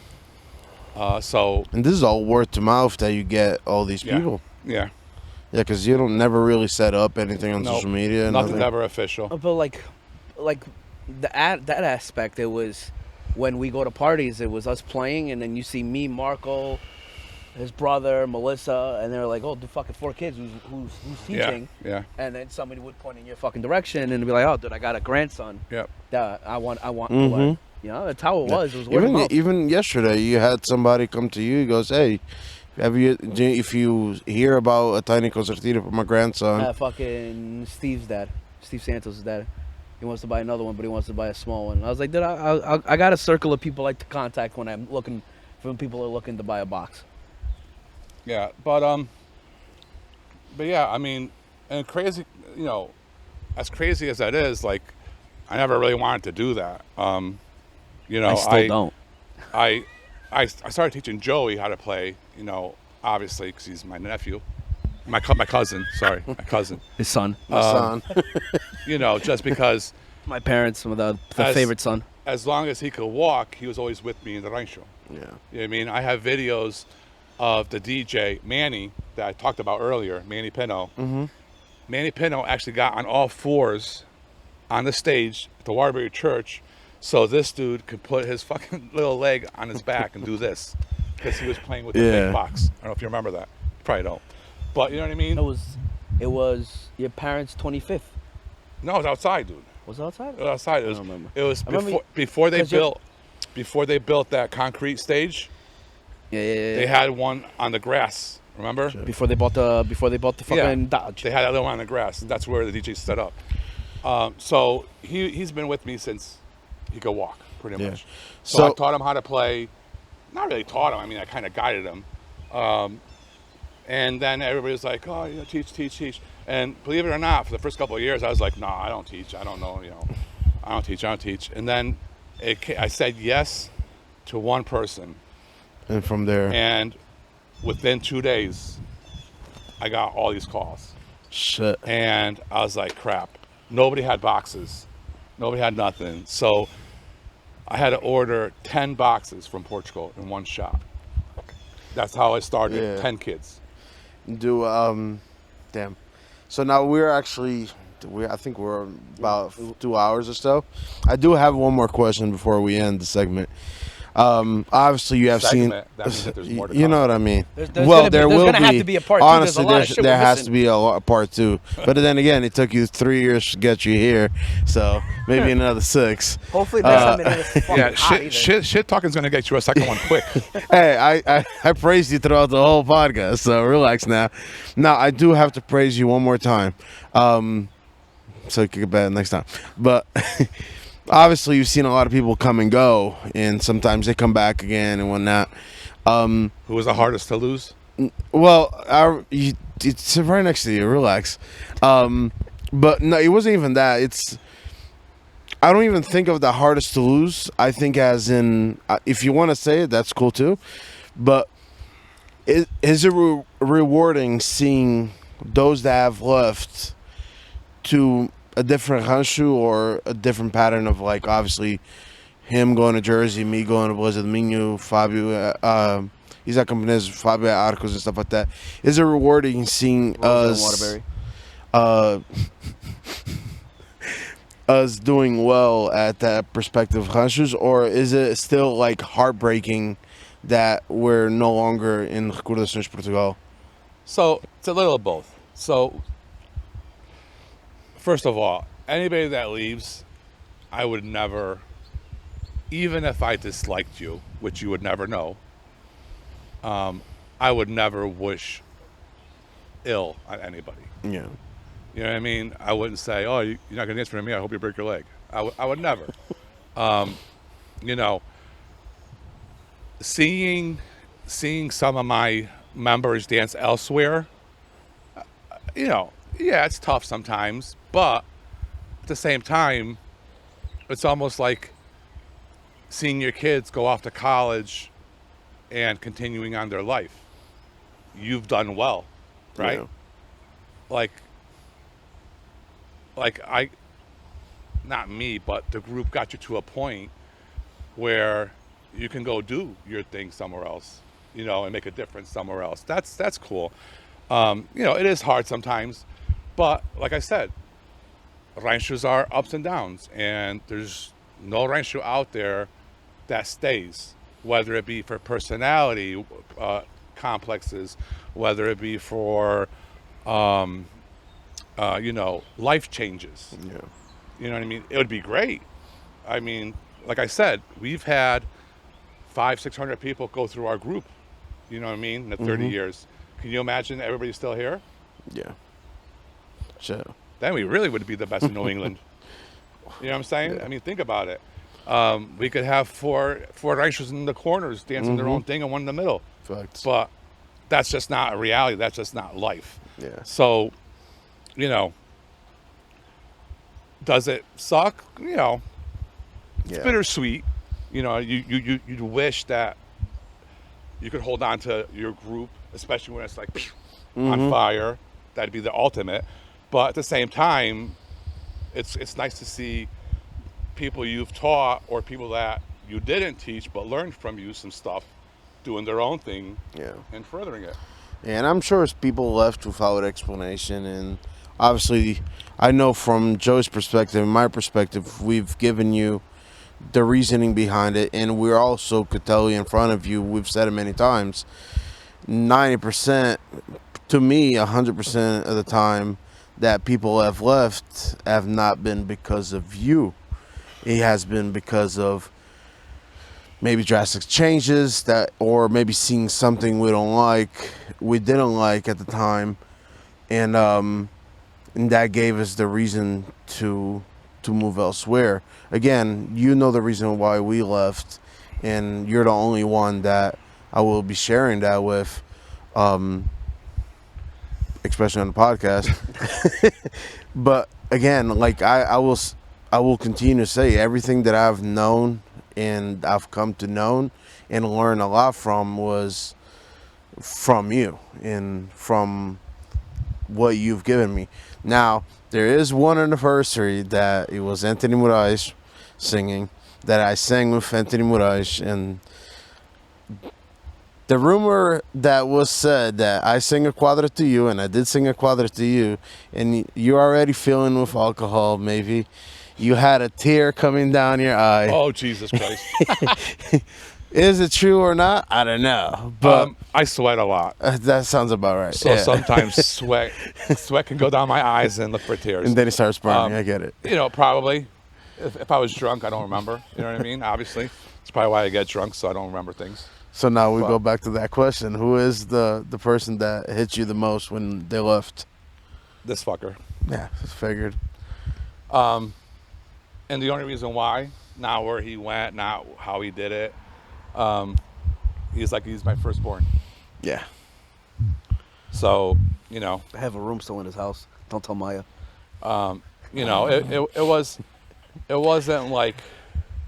it wasn't like, oh, Joey's quitting the rancho or Joey's going to Jersey or this. It was just like, this kid's been with me since he could walk.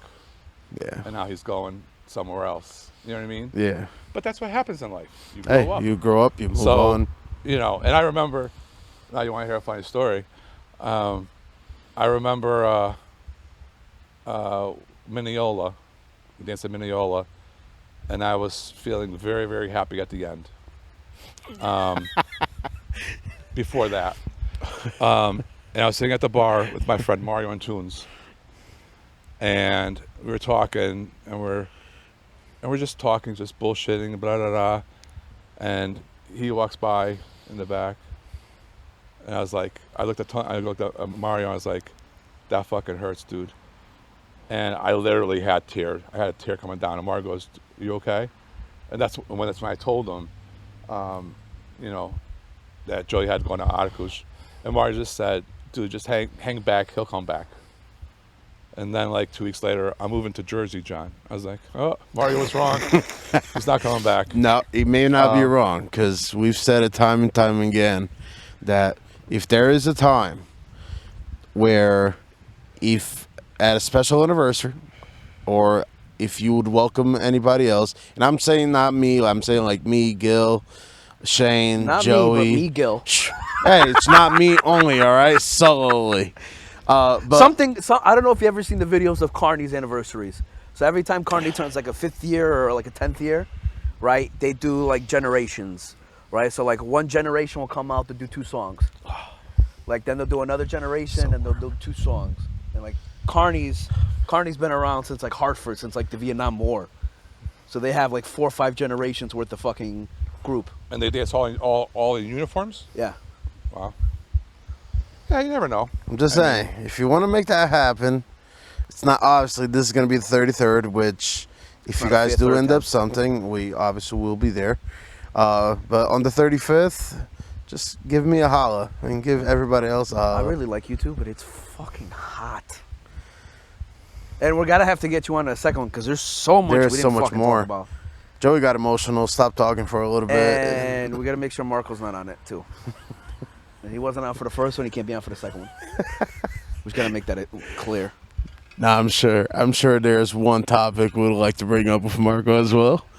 But John, anything you want to say to us or to everybody watching? No. Thanks for having me. Quer chorar bocadinho? It's fine. No. I'm good. Shoot out, it's the sweat in his eye. Yeah. It's the sweat. It's very hot. Look, very hot. He needs another This is my coffee. famous rancho move. When I'm That playing. and then the gargle of the Messieta. No, that's apple juice. That's apple juice. Can't prove otherwise. The bottle says it. Apple juice. Matzah's apple juice. All right, guys. This is the end of our episode. If you want to follow us on Instagram at TascaLusa90 as well as YouTube, please make sure you like, subscribe, follow, comment, give us ideas on what we would like to for us to do on the podcast. If you have someone as a guest that would like to come on, send us a message on Instagram so we could talk to them and maybe get them on or she or whatever they identified themselves.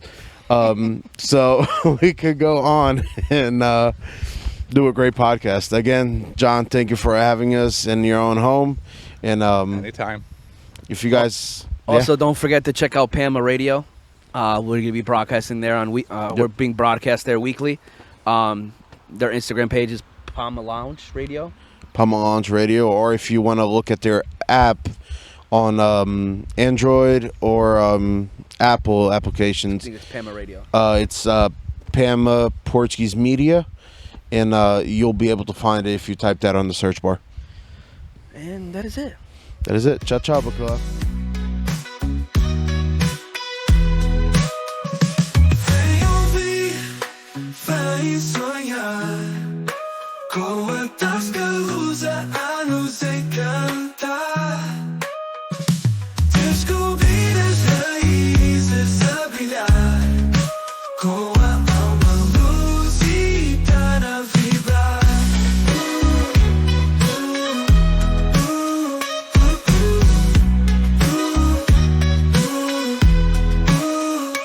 Vem ouvir, vai sonhar com a Tasca Lusa a nos encantar. Descobrir as raízes a brilhar com a alma lusitana a vibrar.